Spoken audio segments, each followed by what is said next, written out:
Starting over at age 35 and moving to Bali, Indonesia was one of the best decisions that I've ever made for my life, for my family, for our marriage.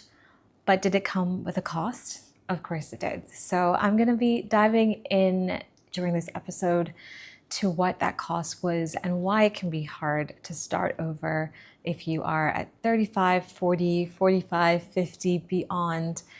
It's a scary place, but also maybe an exciting place. And hopefully, if you are in a position where you're feeling the fear and you're feeling like it's too late for me to try something new, I want to be that proof that you can do it, even if you are in your mid to late 30s, even if you are in your 40s.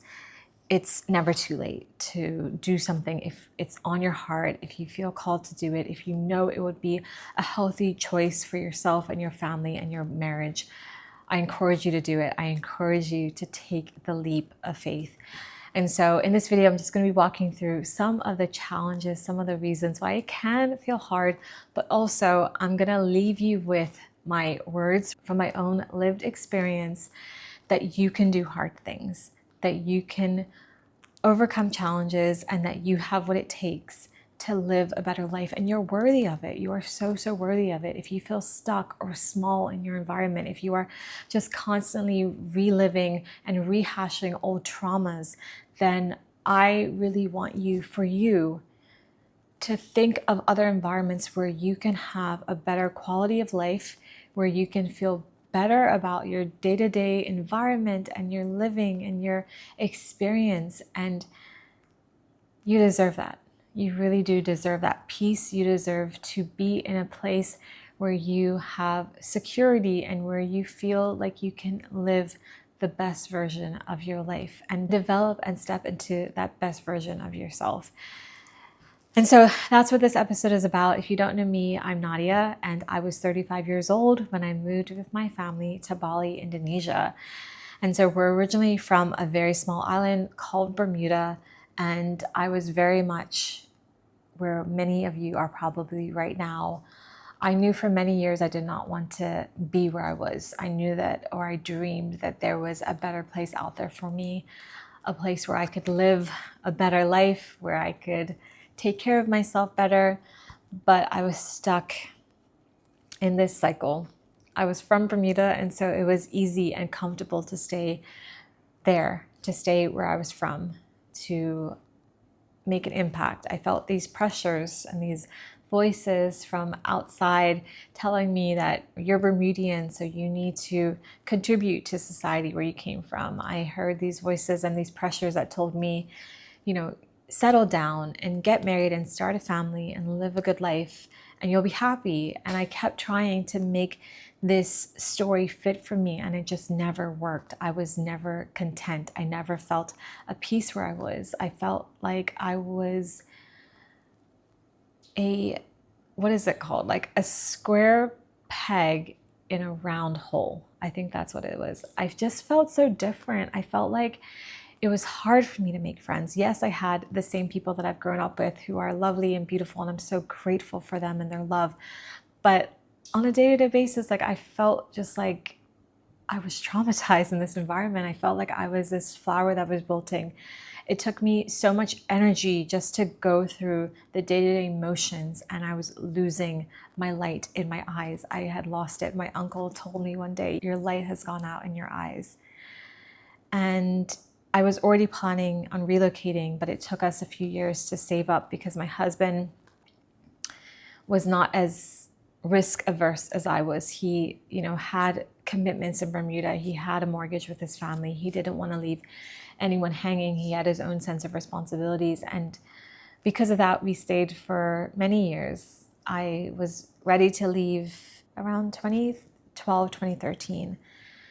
And it took us, many years to first get him on board with the plan and to help him to see that this could be something that could be good for both of us, and also to save and to do the logistical things. Also, there was COVID in between that, but long story short, we eventually did make the move.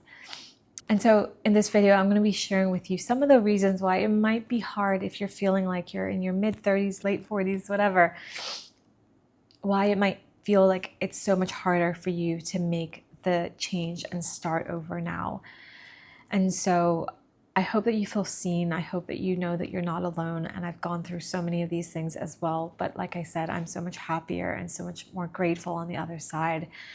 And I always think of it this way. I would rather regret something I did than regret something I didn't do. I don't want to get to 70 and be at the end of my life and realize there was adventures that I could have lived. There was peace I could have experienced. There was joy that was on the other side of a move, but I was too afraid to go after it. And so for me, that's one of my motivators. That's something that keeps me moving forward. And so I'm going to dive in now.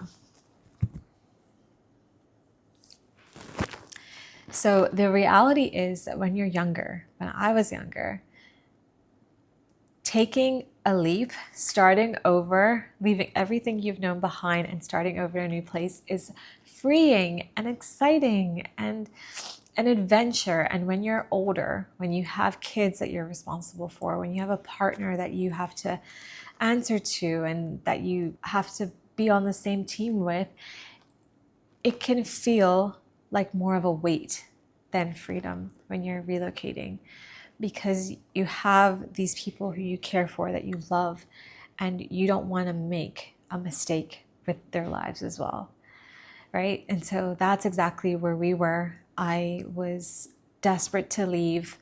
My husband, seeing how desperate I was to leave, knew how important it was to me, and he's always been someone who supported my dreams as best as he could. And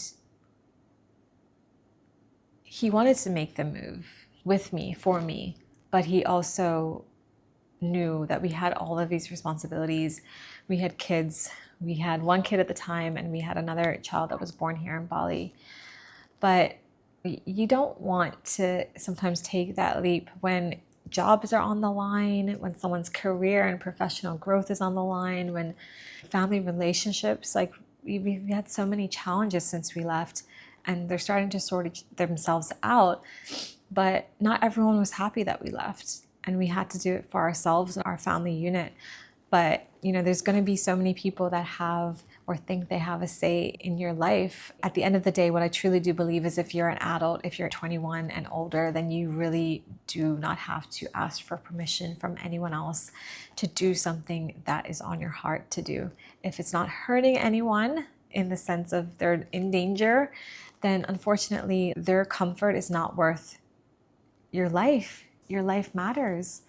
Your happiness matters. And to be miserable for someone else who doesn't care is just like needless suffering, needless pain, in my opinion. And so, yes, it's definitely harder. I will give that to you. It is so much harder to make the move when you have people who are, it's a real job, it's a real livelihood, and it was a big risk to go. It was a risk because we didn't know what was gonna come. We didn't know how long we were staying. We didn't know if our jobs would translate to remote 100%. My husband's thankfully did, but mine started to see a dip after I had our second daughter. And so nothing is 100%. And the reality is that you have to just know and trust that what you're doing. I would say be as prepared as possible. I have another video where I shared about how we saved as much money as we could before we relocated internationally, and that helped us to navigate some of the ups and downs that have come since then.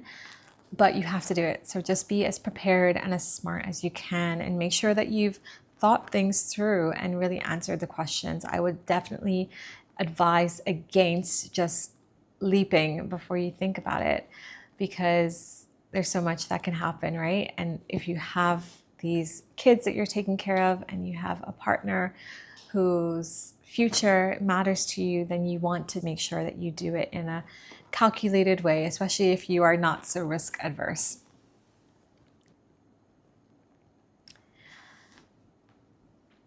So another thing that can feel really scary if you're starting over at 35 or 40 is that sometimes you have to grieve your old life and you have to let go of things that you once really valued. And so in my case, thankfully, I had already done some of that pruning before we left. When I was 29, going 30, I left my job as a journalist and I decided to go out on my own and become self-employed. And I ran my business for 8 or so years. And it was hard at first. Before the business really was a full-time income, there were so many questions in my head. I had left a job that people really esteemed. At that time, I was a journalist and my family would see my byline in the newspaper and they were so proud of me and they were so excited. And people would contact me. Friends were like, wow, Nadia is working at this paper. And I felt like my community was proud of me. My family and friends were proud of me. And so when I left that job to become an entrepreneur, to become self-employed, I had to let go of some of those titles. I had to let go of that job title. I had to let go of a lot of my pride and my ego as well, because I had to start from the bottom. I had to grow a business from zero to something. And I just remember at one point, before the business was full-time and really generating enough income for a few months, I got a part-time job at a family friend's spa. And I worked at the reception desk. And this wasn't like a fancy spa. This was like a very simple, basic, small spa. And there were times where I felt very ashamed. There were times when my ego was severely pierced. There were times when I felt like, did I make the worst decision? Why did I do this? Am I going to recover? Am I going to believe in myself again? I would be at the reception desk and answering calls, and a former friend from my journalism world who was doing really, really well and had transitioned into corporate communications, and she had a PR job. She came in and I was just feeling really low about myself. But I guess because I had navigated already that loss of identity and worth that was tied to my accomplishments, my job, my income, it made this transition to relocating and figuring out my new identity after the move a little bit easier. Whereas with my husband, I think if he had lost his job, that would have been a whole different emotional roller coaster that we would have had to navigate. Thankfully, his job kept him on as a remote consultant, and he also found another client. So he's been full-time but remote. I'm just so thankful to God for that door opening. But even with me, I had just a lot of pivots that have happened since we had our second child. I've had less time and less space to do work. I cannot work nighttime hours because my husband works nighttime hours, and we have to have someone with the kids, especially our little one who's only 2, and she relies on us at night. And so it's just been a change of identity for me, for sure. And so I think when you're in your later years, that change can feel harder because you're attached to that title, that pay grade, that responsibility, that position that you hold in your community. And so coming and starting over in a different place where you're starting from zero in some respects, or you're maybe taking a pay cut and you don't have the same maybe esteem from your community, it can definitely feel like a little bit of a grieving process of the life that you had. So if I could even go back and talk to my younger self, I would say that it's still worth it to dream. If you have felt this call on your heart, not just for a day or a week or because you've seen it on Instagram, but you felt the desire to relocate internationally or to a different country for years, maybe even a decade or longer, then I want you to believe and to trust that there is something good waiting for you on the other end. It doesn't mean that the ride is going to be smooth and perfect, but it's going to be worth it. And the person that you see yourself becoming and stepping into is going to be even greater than you ever imagined. She's going to be someone who you're going to be so, so proud of, because not only did you feel the fear, you overcame it and you had the courage to act on something that you know was calling you into something bigger, something greater, something different. And so for sure there are going to be loss. It's going to cost you something, but everything that's worth it costs something. Designer bag at the Louis Vuitton store, it costs something because they value the materials, they value the craftsmanship, they believe in their product. And the bag on the side of the street, it's not going to cost as much because it was easier to make. The materials were not as high quality. And so I think that you just have to put your life in perspective and decide what you're willing to risk in order to step into something greater. We all have to, at some points in our lives, make these hard decisions, make these hard calls. But so many people, you'll find so many stories, not just of me, but of other women and families and single women and single mothers and families of all sizes who have made the move and have lived to tell the tale. And it's an amazing tale. It's the kind of adventure that you're gonna be so proud of yourself for. And the reality is, I see who I'm becoming, I see who I'm shaping into, and I am trusting the process. That I am not where I'm gonna be, but I am exactly what I pray to be. I am so much further ahead than I was when I was back home in Bermuda, when my light had gone out, when I was sad and depressed and complaining, and decided to stop complaining about politics and the government and all of the things that were going wrong in my life, and decided to be the master of my own fate and create a new path for myself and my family. I don't want you to be someone that just keeps complaining and keeps talking about what you don't like about your circumstances or your environment or your surroundings. I want you to be someone who dares to dream bigger and has the courage to act on it. So if you are someone who has dreamed of relocating, I would love for you to tell me in the comments where you would like to move to. And if I've ever been there, I'll let you know. And if not, then research about it. Find someone who's been to that exact place. If it's Bali, then I'm definitely here to share insights and wisdom and lessons learned so that you know how to prepare and can step into this with confidence, knowing that you have planned and you are taking this step in faith so that you can have a better outcome for yourself, for your family, and for your future. And so I hope that you liked this video. If you did, please like and subscribe. I am still growing this channel, but I'm really excited to be sharing my journey with you all. And I hope that you can learn from what I've experienced. And I'm happy to answer any questions that you have about relocating to Bali or relocating in general. Thanks, and I'll see you in another video.